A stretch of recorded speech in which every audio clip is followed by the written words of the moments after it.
Iyo, dan lain mengerti bahwa perubahan itu terus terjadi.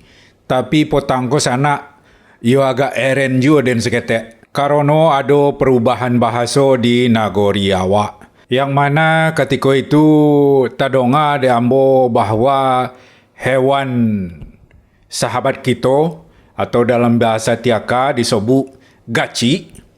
Gaci ko lah nayak pongket kini. Gaci ko kini lah beristilahkan pulo sebagai taronak di kampung awak di Tiaka Guguk sana. Jadi potang tu agak eren ambo. Sajak bilo pulo lah gaci ko taronak. Habis tu nyati den.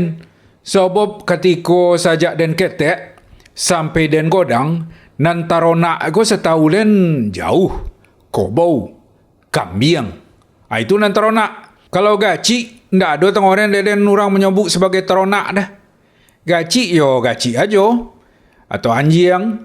Atau kalau dalam bahasa Indonesia, hewan peliharaan. Indak tergolong sebagai teronak dah. Tapi aku lah kini, di Nagori awak gaci ko disebut pula sebagai teronak sana.